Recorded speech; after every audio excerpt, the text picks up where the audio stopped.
Okay. Welcome everybody. Hello, I'm teacher Daniel Amador. I'm going to be your professor, your tutor during this quarter. So let's start. Remember, today we're going to review units number 1 and number 2. In these units, you have to remember to check some important vocabulary related to the IT department, professions, or tasks. For example, here you have a little list, some important words that we need to remember. Software developer, help desk supervisor, database administrator, project manager, support technician, and systems analyst. There you have a little list, a little description of each of these jobs, let's say. So it's a good idea if you try to read them aloud so you practice a little bit your pronunciation and intonation. Let's move on. In this case, I have a little picture just to illustrate. I know that in this case the pictures may not represent the whole concept of these professions. But well, there we have number one. For example, Maria is a software developer. Number two, Ahmed is a help desk supervisor. Number three, Freddy is a project manager. Number four, Hannah is a support technician. Number five, Tim is a database administrator. And number six, Sophie is a system analyst. I have a little reflection, a little oral activity that you can do by yourselves. The idea is that you take a couple of minutes. If you need to pause the recording, you can do it. And you are going to make a little description about your IT role in the company or, as part of your job. It could be something imaginary. Maybe you don't have a work related to IT department, but you can uh, think a couple of ideas based on this situation. Choose one job, one IT job, and describe using 3 sentences to talk about your duties, your activities. Describe how often you perform those tasks. Think about a short description using at least one frequency adverb. There you have a little reflection. Which IT job matches your skills best?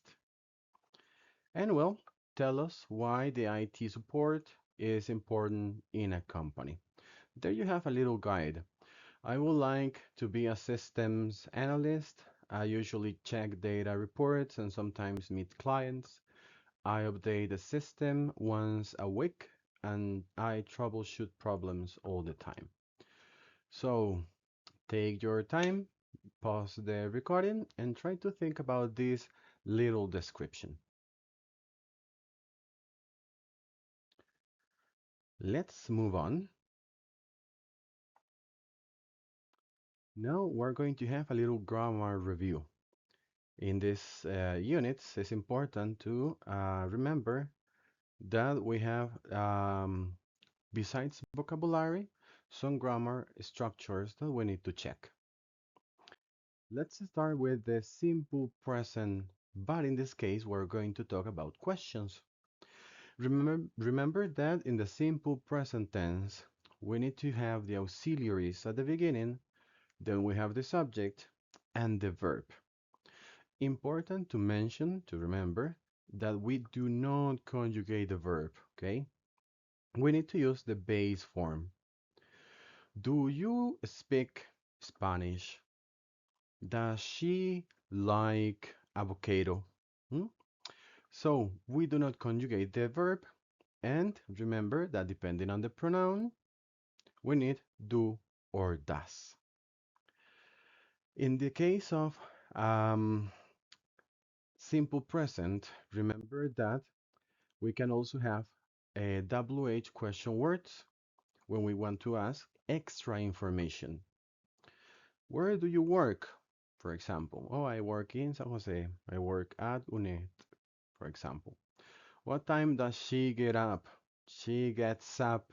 In that case, when we have an answer, we conjugate the verbs. She gets up at 7 o'clock.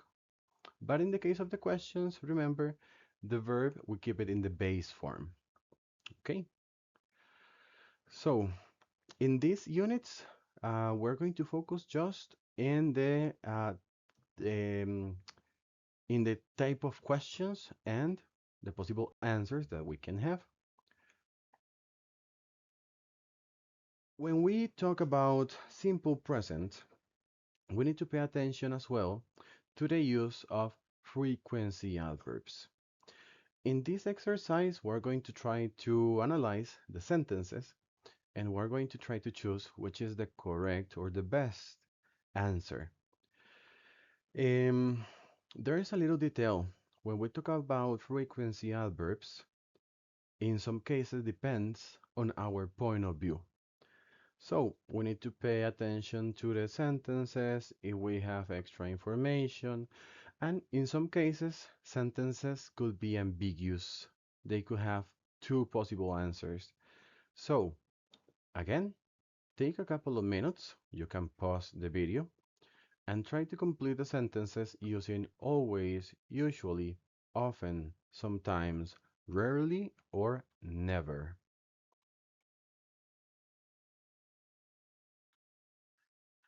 You can pause the recording if you want to answer by yourselves, but we're going to analyze the answers. In this case, I have the answers. So, number one, a software developer always writes code to build applications. Okay, is a software developer. He always works with codes, for example. Network technicians often check cables. Teacher, but you can tell me, but maybe not, maybe yes, maybe always. But in this case, we have a little information. It says, but not always. Okay, okay. They often check. Not always, but they often check. Teacher, you can tell me, usually, sometimes, they can be possible answers as well. The idea is not to use never, for example, not to use always. Okay. Number three, I never forget my passwords because I use a password manager. Okay, I have a backup. I never forget my passwords. Number four, systems analysts usually meet clients to discuss requirements. Usually, maybe yes, maybe no, but it's not something they do always or they never do. Okay. Number five, IT support engineers always answer questions by phone or email. It's too difficult, yeah, to think that in this case engineers would answer in any other way rather than phone or mail, since they are always working with a computer. So the easiest way by phone or mail. So they always do it. Number six, we always update the antivirus program before installing new software. Well, that is something that I suppose we all do. I mean, at least in my case, I try to always update the antivirus to check if there's not problem with the new software I need to install. Number seven, my manager, and in this case we have two options depending on your point of view, rarely or never arrives late, sorry, to meetings. So that depends on the point of view. Rarely, yeah, it's once in a blue moon. Or never, he's always punctual to meetings. Number eight, similar, we have possible answers. I always or sometimes back up my files on Fridays. Depending on your point of view, if it is something you have to do as part of your tasks, I would say always. If it is something that I do because I want to have a backup and sometimes I forget, you can say, or you can use sometimes. Number nine, programmers always test their codes before releasing it. I think it's something like part of the job. testing the codes. And the last one, users rarely read the company's IT policy carefully. And yes, something is rarely to happen, but mm, there are some couple of clients that say that they read the policies. Okay, excellent. Let's continue. Okay, now we have a little self-reflection activity. You're going to take a couple of minutes and you're going to prepare a little description, a little oral description. In this case, you're going to choose a real or imagined IT job. And well, you write or record a short self-introduction. You need to include, for example, your job title, 2 or 3 duties. Try to use simple present. At least one frequency adverb. So you talk about a routine or about your duties in the company or in your job. And let's try to use time expressions. Once a week, all the time, 3 times a month. There we have a little example. I'm a network technician. I usually check cables and sometimes troubleshoot problems. I update the system once a week and I help users all the time. Now you can pause the video, take as much time as you need to prepare this little description. It is something, to practice. You don't need to send it anywhere, but to have it, as a little practice.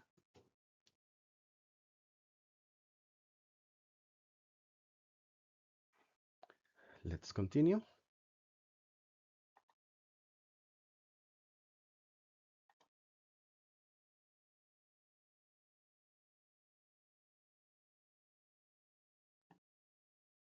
Now we're going to review a little bit about rules, and in this case, the use of modal verbs.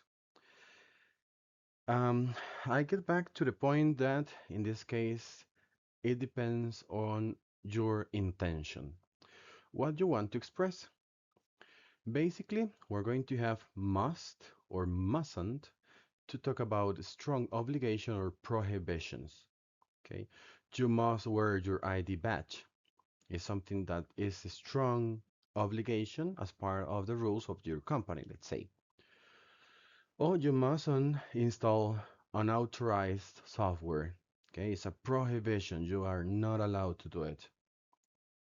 In the case of have to, don't have to, we're going to talk about necessary, or in this case, the contrary, the lack of necessity. Employees have to change their passwords every month. It is something necessary to do, but it's not mandatory, it's not obligatory. You don't have to restart the computer after updates, not necessary. Okay, maybe in some cases we are used to, but in this case, no. Then we have should or shouldn't. In this case, remember, we use them to talk about advice or recommendation. You should back up your files regularly. It's something that we recommend. Not obligatory, but as a little piece of advice. Oh, you shouldn't share your password with colleagues. Again, a recommendation, but something you shouldn't do. And the case of need to, don't need to, we talk about something that is a requirement or an optional action. You needed to log out before leaving.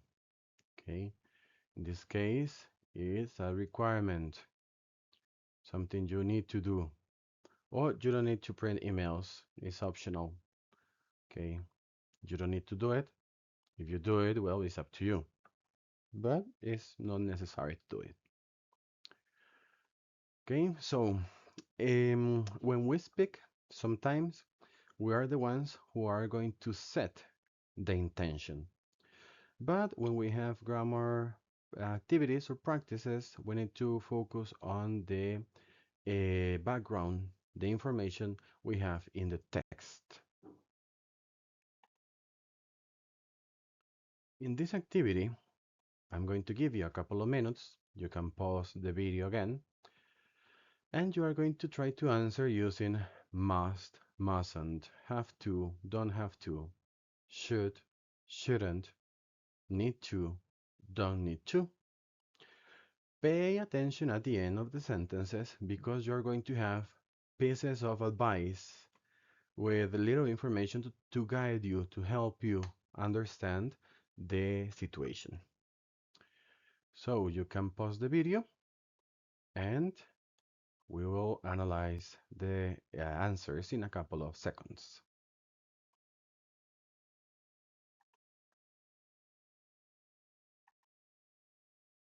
Here you have the answers. In the first one, for example, we have you mustn't wear your you must wear your security badge all the times. And at the end, we have a little information. It says a strong obligation. It's a company rule. Number two, employees mustn't install new software without permission. It's a prohibition. We talk about forbidden actions. Number three, we have to change our passwords every 90 days. Okay, it's an obligation. It's a security requirement in this case, depending on our company, let's say. Number four, you shouldn't share confidential information with strangers. In this case, it's an advice, it's a prohibition. Number five, technicians need to check the server before leaving. It's a necessary task, a required task. Number six, you don't have to restart the computer after every update. In this case, it's telling us it's something optional, but not always necessary. Number seven, staff, should back up files regularly to avoid data loss. Okay, in this case, we are talking about an advice, so should. Advice, we use should and the positive cases. Number eight, you mustn't eat or drink near the computers. Okay, in this case, we're talking about a prohibition, so we need to use mustn't, which is the strongest, but in this case, negative. Number nine, users shouldn't log in with their personal accounts. Again, it's an advice, but in a negative way, so shouldn't. And the last one, you should call IT support if you have a problem. Again, it's advice, but a recommended action. So we are talking in a positive way. You should. Excellent. Let's continue. There you have a little list of some possible workplace rules. When I talk about rules, I talk about the situation. So depending on, could be prohibitions, could be obligatory actions, could be recommendations. So it depends on your point of view, but it's a good idea to have possible tasks or rules. For example, we have install new software. Could be something positive, something negative. Connect external devices, access social media at work, use personal email accounts, download files, from the internet, update antivirus software, share passwords with colleagues, switch off computers at night, eat or drink near computers, and back up files regularly. Again, it's just a little list. I hope it works for you in the future and in the possible future oral activities as well. In this case, we're going to keep talking about company policies, about rules in the company. So maybe you can choose 5 items from the list we had a slide before, and you can prepare a short oral description. You imagine talking about the IT rules in the company. Let's try to use different modal verbs. In this case, I have a little example. In my company, employees must install new software. They have to update the antivirus once a week. Staff should backup files regularly. They don't need to print emails, but they must switch off computers at night. Again, you can pause the video, the recording, and you can think about your own description.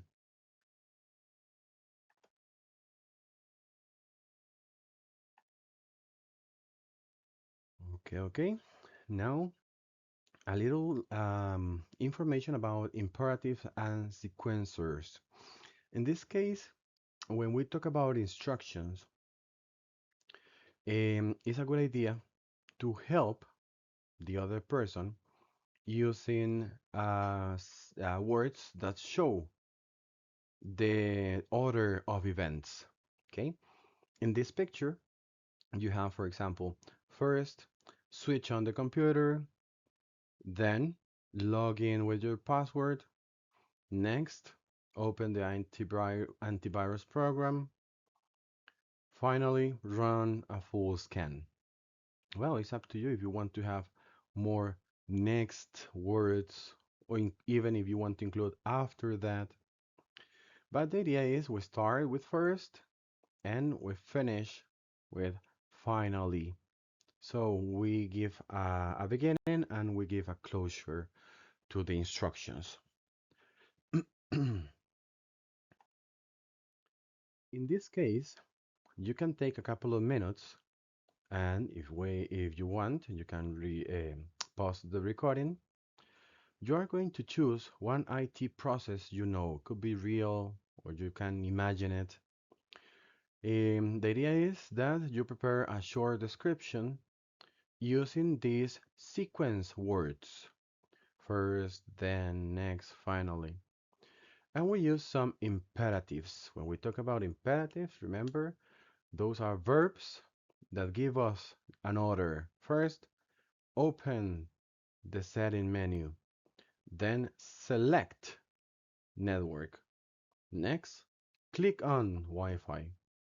Finally, connect to the available network. You have a little guide, a little example. You can follow it. Again, take your time, pause the recording, and we will continue in a couple of seconds.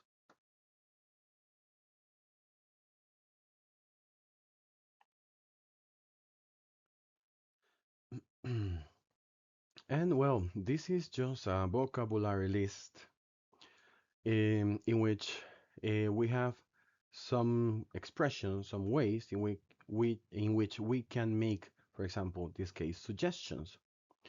If we want to talk about a polite proposal, we use shall we?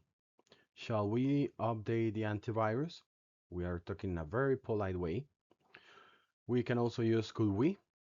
In this case, talking about a tentative idea, a possibility. Could we check the cables? How about, or what about, in this case, like a casual suggestion, something that, hmm, what about if we install, what about installing a firewall? What about, I don't know, checking the networks? Then we have perhaps or maybe. Okay, it's a soft suggestion. Maybe we should back up files today. Could be. Depending on your point of view, you can agree or disagree. I agree, that's a good idea. I'm afraid I disagree because this and this and this. Perhaps, but maybe tomorrow. I don't think so. Yes, but let's change. See if you want to express a partial agreement. Again, just to have a little vocabulary, and we're going to use it in the next activity.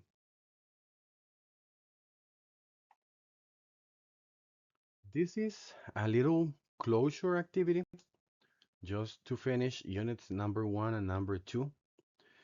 You are going to prepare a little description. Again, you can pause the recording, take your time, and you are going to prepare your IT profile and workplace rules. So you are going to imagine you are at a job interview or you are introducing yourself to a new team. The idea is that you prepare a little reflection.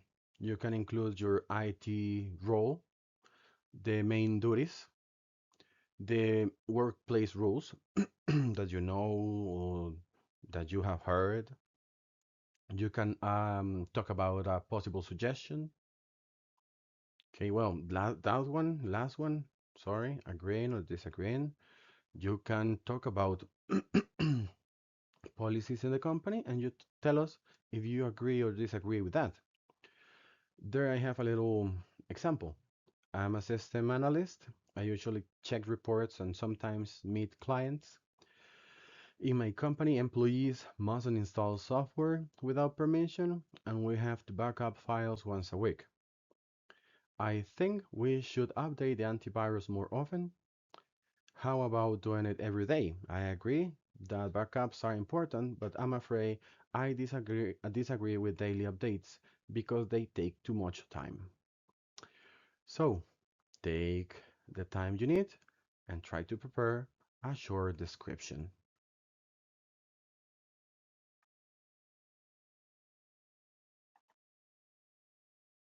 And just before we finish, remember we have our second tutoring class on June 18th at 6:30 p.m. In this tutoring class, we're going to review units number 3 and number 4. And remember, quiz number 1 is getting closer. In quiz number 1, we're going to check units number 1, 2, 3, and 4. Remember, the quiz will be available just 1 hour, and you have from June 24th to June 27th to do the test, the quiz, sorry. So remember, if you have any question, any doubt, you can send me a mail or you can write in the Aprendeu platform. I check mails and forums at least twice every day. So if you have any doubt, just let me know. Oh, for today, we're going to stop here. It was a pleasure and good luck with the units. Take care.